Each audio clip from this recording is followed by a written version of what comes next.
Bon, maintenant, les astuces pour acheter à bas prix les biens immobiliers, c'est pas compliqué. Si vous n'avez pas assez de moyens, ou vous avez suffisamment de moyens, vous achetez les terrains moins chers.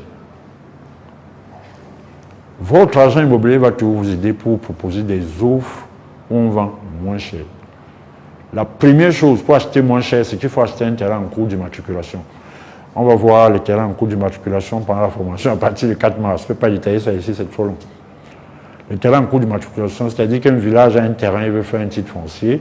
Généralement, ils n'ont pas d'argent pour faire ce titre foncier-là. Ils ont besoin des gens qui les préfinancent. Voilà le premier cas pour acheter un terrain très moins cher. C'est un terrain qui aura un titre foncier bientôt. Par exemple, à PK17, où le terrain coûte déjà 15 000, 16 000, 17 000, voire 25 000. Un terrain en cours d'immatriculation dans une zone pareille peut coûter 4 000, 3 000 le mètre carré. Donc, quand vous avez un terrain en cours d'immatriculation, votre agent vous dit j'ai un terrain en cours d'immatriculation dans telle zone. Sauf que pour investir dans les terrains en cours d'immatriculation, il faut faire confiance à votre agent. Parce que là, c'est le risque. Le risque est grand. C'est très moins cher, mais il y a un risque de dépenser et de perdre l'investissement. Donc, il faut faire confiance à votre agent pour payer les terrains en cours d'immatriculation. Après, c'est les terrains en cours de lotissement. En cours de lotissement, on veut dire qu'il y a déjà un titre foncier. Donc, c'est déjà propre. Mais ces familles n'ont pas d'argent pour payer un bulldozer, une niveleuse pour niveler les terrains. Ils n'ont pas d'argent pour faire approuver les plans. On va voir tout ça pendant la formation. Là, ils vous font recours pour que vous leur donnez un peu d'argent pour finir leur travail. Là, ils ne vont plus vous vendre entre 3 000 et 4 000 comme ils vendaient pendant l'immatriculation. Ils vont vendre dans les 6 000, 7 000. Ce sera toujours moins cher que le prix de la zone. Là, vous payez très moins cher.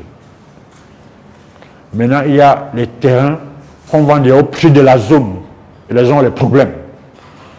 Les gens ont les problèmes en Afrique à la veille des rentrées scolaires, à la veille des fêtes de Noël, à la veille des fêtes chrétiennes, disons religieuses.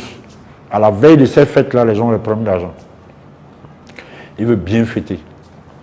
Donc, il y a les moments où vous devez contacter votre agent. Au mois d'août, début août, vous contactez votre agent qui dit la rentrée arrive déjà. Il n'y a pas quelqu'un qui veut l'argent pour la scolarité de ses enfants là, dans une zone déjà habitable. Là, vous pouvez acheter au prix bas. Donc, pour acheter au prix bas, ne voyez pas un terrain comme à 15 000. Vous dites à l'agent, on va dire au vendeur, j'ai 5 000. Ça ne va pas marcher, puisque le type qui vend n'a pas un problème ponctuel. C'est difficile que ça marche. Donc, soit un terrain en cours d'immatriculation, là c'est très moins cher. Soit un terrain en cours de lotissement, là c'est encore moins cher. Soit quelqu'un qui vend pour un souci financier. Rentrée scolaire, deuil, évacuation sanitaire, payer la scolarité de son frère aux États-Unis ou en Europe, tout ça. Voilà les astuces qui amènent quelqu'un à vendre moins cher. Et c'est là où les acheteurs qui connaissent ces moments-là contactent leur agent pour leur dire le moment est arrivé, cherche-moi quelqu'un qui est coincé.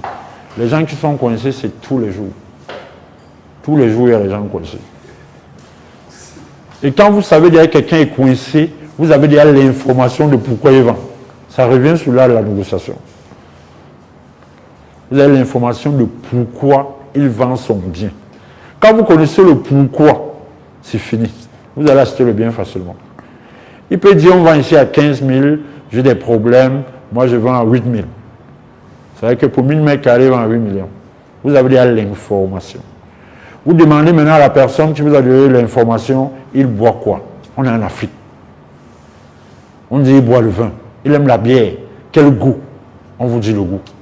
Si on vous dit le goût, vous arrivez ce jour-là quand même avec un petit whisky qui coûte 10 000, en sachant qu'il aime plutôt la bière, vous devez rendez-vous dans un endroit où on vend la bière. Il choisit la bière qu'il veut, vous lui offrez 2 bières, il boit. Le whisky, vous lui dites que non, c'est pour recevoir ses invités à la maison, puisque vous savez déjà qu'il ne boit pas le whisky. Donc vous communiquez avec lui comme si vous le connaissez depuis, sans lui dire que vous avez les informations sur lui. Parce que personne n'aime connaître les informations sur lui. Personne. Personne.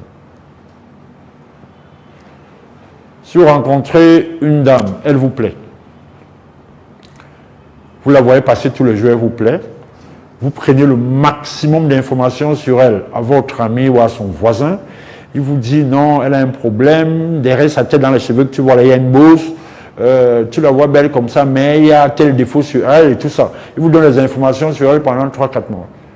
Si vous la rencontrez, vous lui dites que ma mère, moi, malgré tous les défauts que vous avez là, moi, elle veut être avec vous. Elle ne peut pas être avec vous. Personne n'aime qu'on connaisse ses défauts. Personne.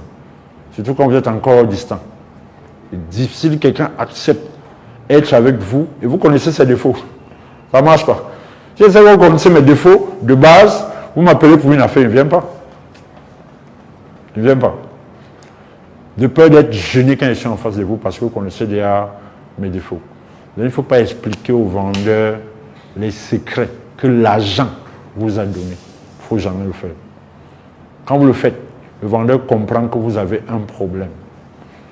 Si vous venez me voir pour une information concernant un bien immobilier ou une transaction immobilière, moi je vous donne, pour vous donner l'information que, monsieur, pour vous donner l'information là, c'est 200 000.